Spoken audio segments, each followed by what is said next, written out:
Are the cameras ready? Awesome.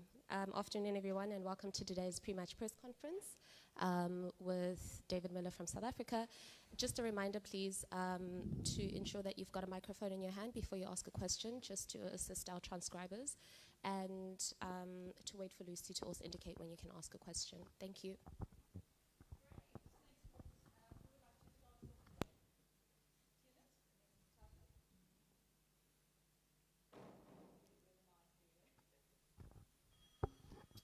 How's it, David? How's it? Probably sort of a silent. Thanks.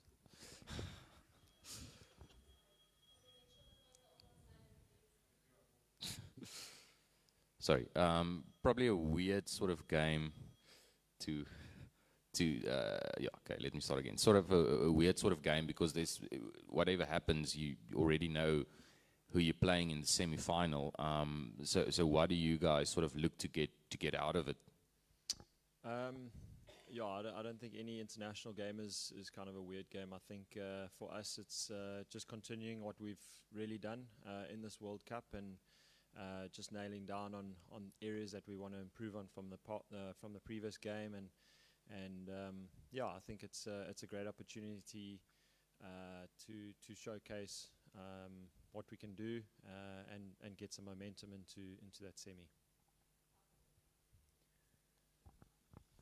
David, I think people who are not from India will think, it's slow and it turns everywhere you go. And we've seen in this competition that that's really not the case. Mumbai swings like mad. How do you internalize the changing conditions, and what do you expect to get here? Yeah, I mean, it varies from city to city. So just kind of seeing with preparation before the games, 2 or 3 days out or the day before, we were here last night with some fielding on the outfield, and obviously there's a bit of dew around. There's dew every place, but yeah, I think it's just more I mean, it's pretty cliche, just sticking to what we know best. I mean, obviously there's conditions that play out accordingly in whatever game you play, but you got to play the ball and adapt as quickly as possible. So yeah, the conditions are always there in every country that you play in. It's just about being better, outskill the opposition on the day. Yeah, I mean, the ground here is a great ground. Normally a good wicket. There probably will be a bit of spin, knowing Afghanistan with their spinners that they've got. So just kind of being aware of that, and obviously, as I mentioned, adapting on the day to whatever is thrown at us. David, hi. How much flexibility is there between Aiden, Classy, and yourself? And did you speak about that before the tournament? And the New Zealand game, was that a match-up thing too subtle for us to understand, or was it just because you deserved a hit? Or no, not at all. I think it was more tactical with the left-right. There was a small boundary. So at the time, it was we had done a great there was great foundation with the guys up front, and that's kind of when we've done well. We've had a great foundation and allowed the three of us to go and play the way that we can. So. Yeah, it was more just using that left-right combination towards the back end of the innings. And look, I think Aiden and Klaasen have showed their skill and class in this tournament and prior to this as well. So I think there always is like being adaptable and flexible with certain things. But at this stage, that particular game was left-right. Dave, as a number 6, has Glenn Maxwell inspired you to hit a 200 from that position? Of course, seeing a knock like that was really special. He's a X-factor match winner. It was inspiring to see no foot movement there and still hitting 6s and 4s, and from a game where they were dead and buried. So we've seen. From our side, we've chased games where we kind of out of it as well, and done certain things that was particularly special though. But yeah, I mean, it was. It's I suppose where the game of cricket is going. You kind of always believe as you go along. You just tick over the balls, get through the overs, and kind of see how it unfolds. And you never know what is possible. So just to keep believing throughout.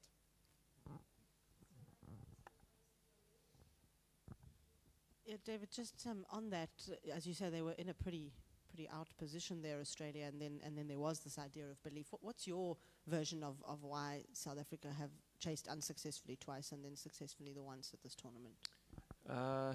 Probably a mixture of a few things. With it doesn't help losing a couple wickets up front and be on the back foot, as well as some really good bowling from the opposition. So yeah, I think we have chased a lot of games in the past, and I don't think it's something that is a huge issue at all. The guys certainly have the skill and believe that we can chase anything. I think it's just comparing to what we have done batting first, which has been exceptional. So we haven't been horrific chasing. It's just been one or two games where we slipped up, which is part of the game.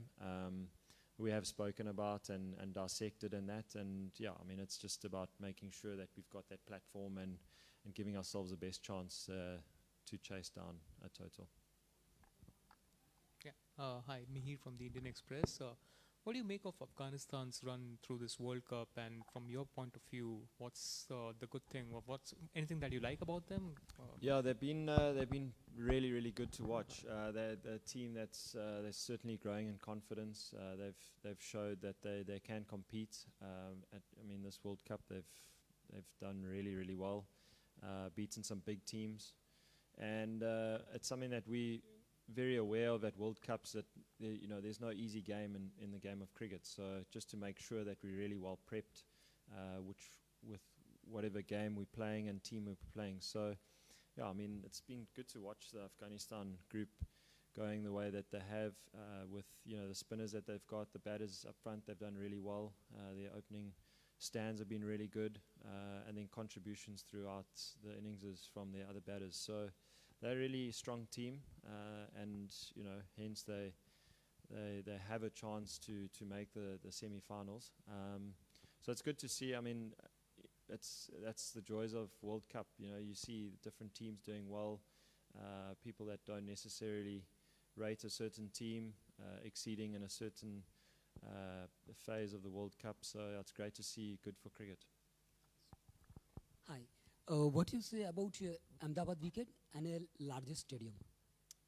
The Ahmedabad wicket and Largest stadium. the largest stadium. Yeah, it's pretty big. So I think it's 120 or 30,000 people. Yeah, I've played a few games here with Gujarat Titans and had the pleasure of playing in front of a full packed house here. So it's a place that you kind of want to play cricket. It's a great facility, nice wickets, good outfield, and yeah, I mean, if it's a full packed house tomorrow, I really hope it is. But it's always a good spectacle here at this ground, and really excited for what lies ahead. Potentially being here in the final, it will be a great achievement. Hi, Dave. I understand that you guys are one game at a time, but the semi-final has been set now against Australia. What's the feeling in the camp and personally about coming up against them, who you faced quite often recently? Yeah, we played them before the World Cup, so kind of dress rehearsal there, and we've played them quite a bit, in the past. So we know what to expect, and they're always, a competitive team. They've got some incredible players and match winners and stuff amongst their team. So I think from our side, it's just, as you mentioned, one game at a time. Tomorrow is really important for us to nail down things that we want to work on, and then come semi-final, obviously it doesn't really get better than that. A lot of excitement. and yeah, just a great occasion to be a part of. We missed out in 2019. We made the semi in 2015, so really excited to be back in the semis and have a great opportunity and great shot to make the final. David, I know you're not the right person to ask this, but Andile's been sort of the only player that hasn't had a chance. Has there been any chats, for this first part of the question, in the team that he might get a go tomorrow? And secondly, how has he been around the team with not getting a game? Has he been positive still, or what's he been like? Yeah, I don't know why you asked me the question then, but no, I honestly don't know. Yeah, I haven't had any conversations with the coach and captain and certain people according to the selection with Andile. But in terms of the team and where we're at, the guys have been phenomenal off the field. Really, supportive and done their roles and trained really hard. So, I mean, you see Reza Hendricks got a game, came in and did really well. Guys are mentally ready, and if there happens to be a game, I'm 100% sure he'll be firing on all cylinders. So he's certainly given a lot to the team and brought a lot of energy. So it's been great to see, and that's the kind of things that we want from the team, to still pour in and give and not just take. So it's been great. David, not a lot of people back home would have ever been here or known what it's like to call this maybe a second home with your IPL. If you could tell them a bit about this place, not just the stadium, but being in Ahmedabad and that sort of thing, what would you tell them? It's really hot and dry heat, but a great place. I mean, I haven't really got out to the city to try different restaurants and stuff, but the food is phenomenal at the hotel.